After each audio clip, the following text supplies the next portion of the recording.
começando mais um Pocket Teológico e nessa semana nós vamos falar sobre a doutrina do homem, a doutrina da humanidade, a doutrina do homem e da mulher. Quero começar já falando sobre algo que é muito dito e que não é verdade. Eu tenho quase certeza que você já ouviu algum pregador falar que Deus criou o homem porque Deus estava muito sozinho e aí ele precisava de companhia. Querido, qualquer que seja o motivo que as pessoas digam por aí que levou Deus a criar o homem, a maior parte deles é mentira. Deus não se sentia sozinho, Deus não tinha falta de nada.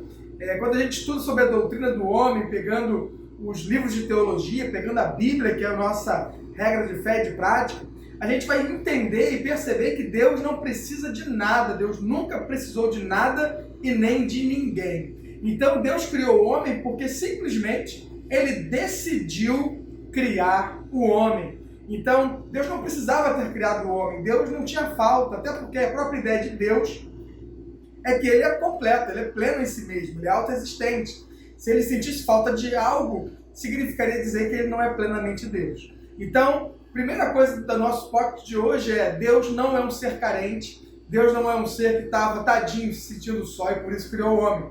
Deus criou porque Ele quis criar.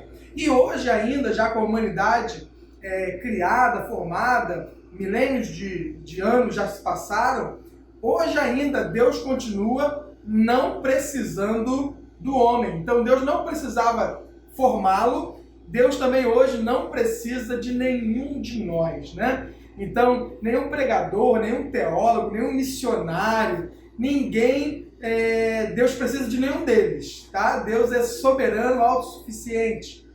Isso, nessa ideia, pode até parecer de alguma forma que a gente não tem valor nenhum, De repente, você que é inclinado a ser meio tristonho, você está me ouvindo falar e de repente você já está pensando: poxa, então eu não sirvo para nada, Deus não precisa de mim, Deus não precisava me criar.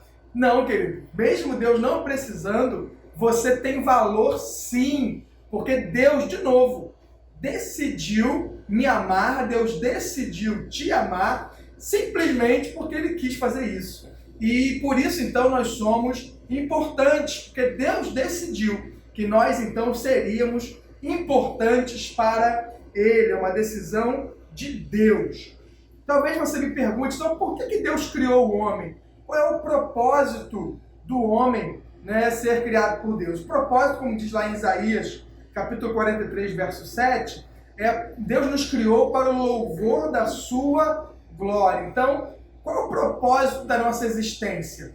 Em primeira ordem, vamos dizer assim, a priori, glorificar o nome de Deus. Essa é a nossa primeira função, nosso principal propósito. E além disso, cada um de nós, eu creio, e os teólogos também, temos também um propósito específico, cada um de nós, e por isso precisamos buscar viver esse propósito de Deus para sermos, então, criaturas completas, seres humanos plenos, Jesus vai dizer que o propósito dele para o homem, na palavra de Deus, lá no Evangelho de João, capítulo 10, vai dizer que o diabo veio para matar, roubar e destruir, mas que Jesus veio para que a gente tenha vida e vida com abundância. Então, Deus nos criou, Deus tem um propósito para mim, Deus tem um propósito para você, e o desejo de Deus para nós é que tenhamos uma vida abundante. Para muitos teólogos, eu concordo com essa visão, uma interpretação de vida abundante seria uma vida com qualidade. Deus deseja que você e que eu tenhamos uma vida com qualidade. Esse é o desejo de Deus. Falando ainda sobre a criação do homem, Deus nos criou, diz a palavra lá em Gênesis, Deus nos criou, nos formou à sua imagem e semelhança. Já falamos sobre isso, o que é ser imagem de Deus quando trabalhamos sobre os atributos, mas vale lembrar, de repente você não assistiu aquele pocket teológico, que ser imagem de Deus significa dizer que muitas das características de Deus Ele colocou em nós, nos seres humanos, nas suas criaturas. Deus então pega muito de si e coloca em nós, como por exemplo o senso moral, a criatividade, a capacidade de amar, a capacidade de perdoar. Essas são características de Deus que Ele compartilhou, que Ele comunicou conosco, com os seres humanos. além de ser imagem no quesito atributos, ser imagem também tem a ver com representar Deus. Então, quando Deus colocou Adão no jardim e falou para Adão tomar conta daquele jardim, trabalhar naquele jardim, a ideia é que Adão trabalhasse e cuidasse como o próprio Deus fazendo isso. Então, Adão era um representante de Deus ali naquele jardim. Então, a ideia de Deus para a humanidade é que a gente viva uma vida mostrando a essência de quem é Deus. Porém, o homem pecou, você deve saber disso. E aí no próximo tópico teológico a gente vai falar diretamente sobre o pecado, qual é o pecado original, a causa do pecado. Mas hoje a gente precisa saber então que o homem peca, o homem erra. E quando o homem erra, essa imagem de Deus que estava no homem, ela é distorcida, ela é diminuída, mas ela não é perdida. Então isso é importante a gente saber hoje, que o pecado distorce a imagem de Deus em nós, mas não acaba com a imagem de Deus em nós. Por isso que, se a gente pode falar dos pecados, um que seria gravíssimo é o homicídio. Né? Quando alguém mata um outro ser humano, ele está matando uma criatura que Deus criou, que mais se assemelha com o Criador, o ser humano. Então, o pecado fez isso conosco, ele distorceu a imagem de Deus em nós. Quando essa imagem, então, ela começa a ser restaurada? Quando o ser humano se converte a Cristo Jesus. Jesus, vai dizer a palavra, ele é a imagem do Deus invisível. Ele é o primogênito de toda a criação. Então Jesus é o exemplo de um homem que é homem-Deus e um homem que é 100% a imagem de Deus. Então, quando nós aceitamos Jesus como Salvador, esse processo de restauração à imagem de Deus na nossa vida começa. Poderíamos falar até que é o processo de santificação, que é o processo que o Espírito Santo, habitando em nós, começa a nos mudar, a nos transformar, para cada dia sermos mais parecidos com Jesus. Esse é o propósito da santificação. Como diz, por exemplo, Romanos 8, vou abrir aqui rapidinho para ler com você, Romanos 8, verso 29, ele vai falar sobre isso. Diz assim: porque o que dantes conheceu também os predestinou para serem conformes à imagem do seu Filho, a fim de que ele seja o primogênito entre muitos irmãos. Então, esse é o propósito de Deus para mim e para você. Agora que aceitamos Jesus, ele começa então a restaurar essa imagem de Deus em nós, até que a gente chegue à imagem de Cristo, para que seja então uma família de muitos irmãos. Quando essa restauração então será completa? Somente quando Jesus voltar e vier nos buscar. Aí estaremos de novo restaurados plenamente à imagem de Deus. Porque quando o homem peca, a nossa pureza moral ela é quebrada. A nossa capacidade de viver sem experimentar a morte, isso é quebrado. Isso é consequência do pecado. Logo que Adão e Eva lá eles pecam, a morte entra, a distorção do moral entra. E isso vai sendo restaurado após aceitarmos Jesus, mas só será plenamente restaurado quando Jesus vier nos buscar, e aí então seremos plenamente, de novo, a imagem de Deus, a imagem de Cristo. Então agora vamos pensar nos aspectos que nos tornam então mais parecidos com Deus. O primeiro aspecto que eu quero citar é o aspecto moral. Por exemplo, só o ser humano tem a noção do que é certo e errado e é responsabilizado pelas suas ações erradas. Como a Bíblia vai nos dizer, o ser humano tem escrito como que em tábuas no seu coração o que é certo, o que deve fazer e o que não deve fazer. Isso explica, por exemplo, a maior parte das culturas concordarem em algumas questões éticas, em algumas questões morais. Como, por exemplo, a maior parte das culturas concorda que matar o outro é errado, que trair o outro é errado, que passar a perna no outro é errado. Quem ensinou isso para o homem? Deus colocou isso, então, dentro do ser humano, esse senso de moralidade. Isso é o primeiro, então, aspecto que eu estou trabalhando hoje com você aqui nesse Pocket, que nos separa dos animais. Outro aspecto que nos separa é o aspecto espiritual.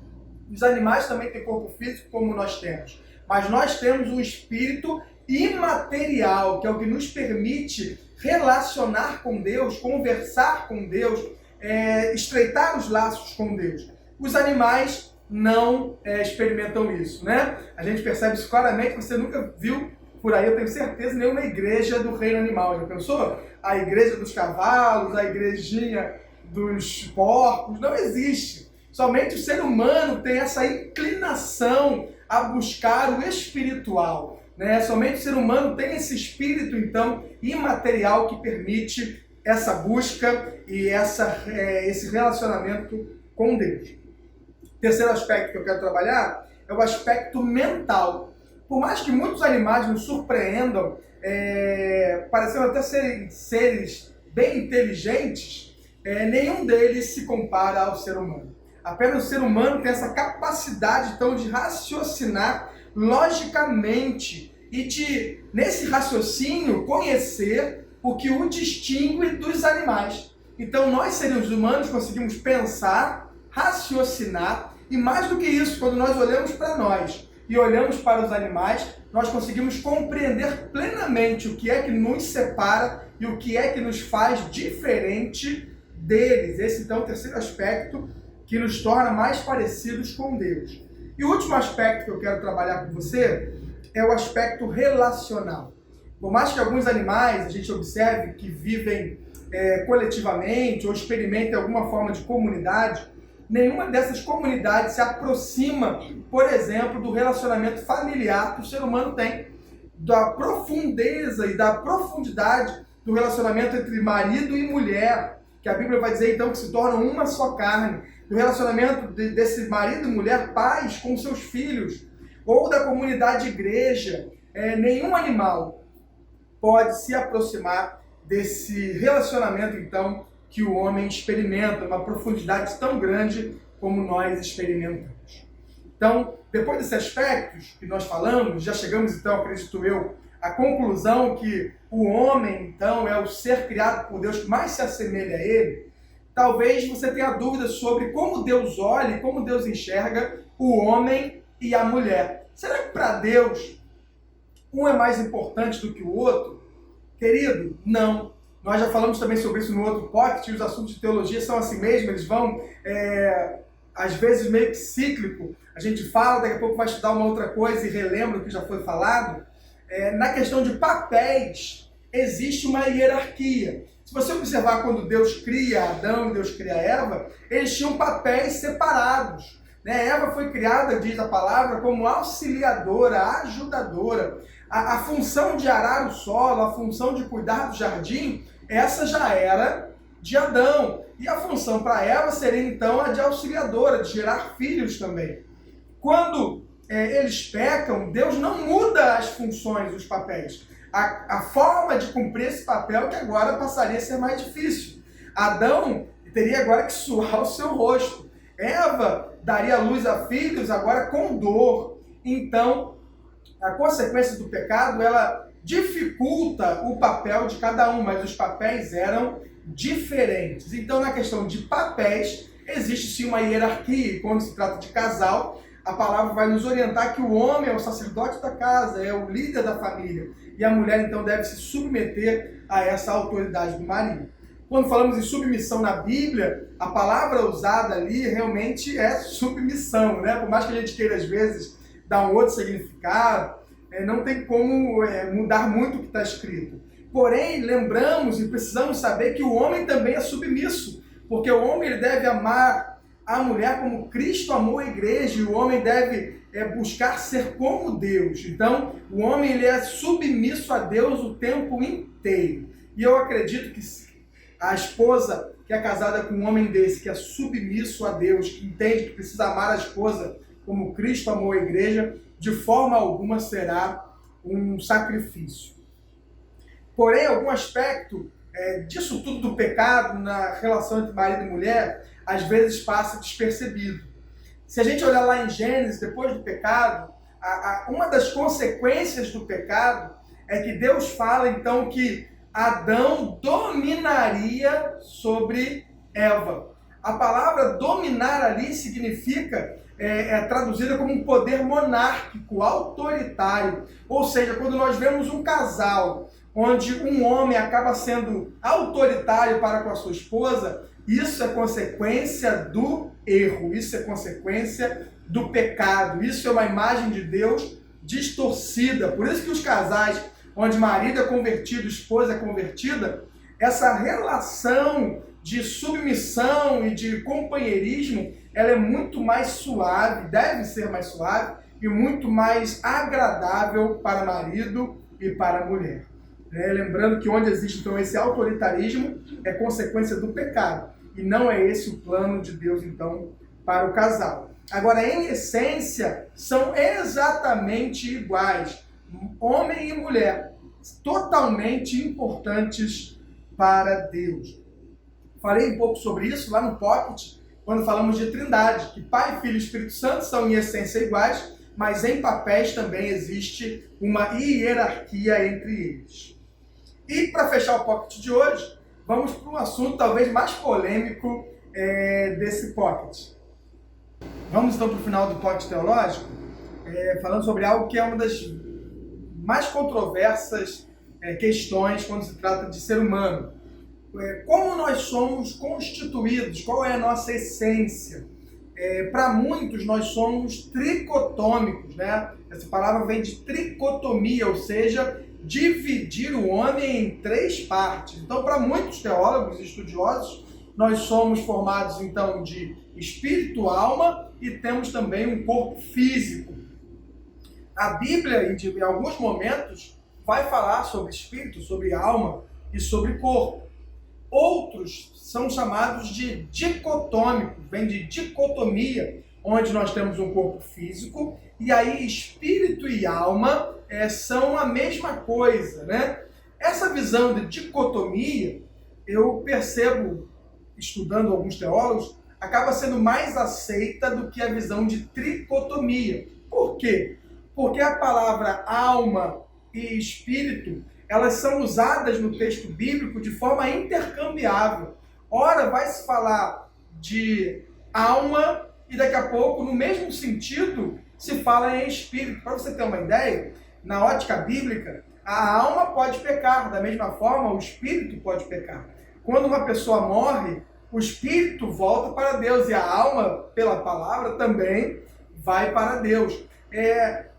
As próprias expressões são intercambiáveis, então é muito difícil entender como se fossem coisas separadas. Mas qual é a visão que eu acredito para os nossos dias, para o nosso tempo, a mais correta? É a visão do ser humano como unidade. Nenhum de nós pode estar bem no físico e ruim na alma, ruim na mente, ou bem na alma e ruim no físico e no espírito. Uma coisa influencia a outra o tempo inteiro. Então a visão, como eu disse, eu tenho usado muito o livro de teologia do Gruden, a visão que ele traz então, como uma das mais aceitas, é a de nós sermos então uma unidade global. Apesar de que precisamos saber também que quando morremos nessa terra, o nosso corpo físico morre, até que o corpo seja ressuscitado lá no final dos tempos, a nossa parte imaterial, aí espírito e alma juntos, ficarão com Deus e o nosso corpo físico se degradará aqui na terra. Porém, na volta de Jesus, o nosso corpo, como Paulo vai falar no 1 Coríntios capítulo 15, ele ressuscitará e aí nós teremos um corpo glorificado. Então nós somos uma unidade, não tem como meu corpo vai ficar e meu espírito vai à igreja, ou não tem como eu falar, não, meu espírito vai ficar comigo, meu sentimento, minha alma vai para tal lugar. Não tem como, nós somos uma unidade. Porém, os teólogos concordam que quando, por exemplo, nós experimentamos a morte, há nesse momento, aí sim, uma separação entre a parte imaterial da parte física. Isso até que o nosso corpo seja ressuscitado e aí sim, corpo glorificado, nós seremos de novo uma unidade, um ser só. Tá bom? Esse talvez seja o assunto mais polêmico quando se fala sobre humanidade, sobre a criação do homem. Então eu te estimulo a pesquisar mais sobre esse assunto. Você pode botar aí nos sites de busca tricotomia, dicotomia, monismo, e você vai ver algum debate ou muitos debates sobre esse assunto, e espero que você cresça então no conhecimento sobre isso.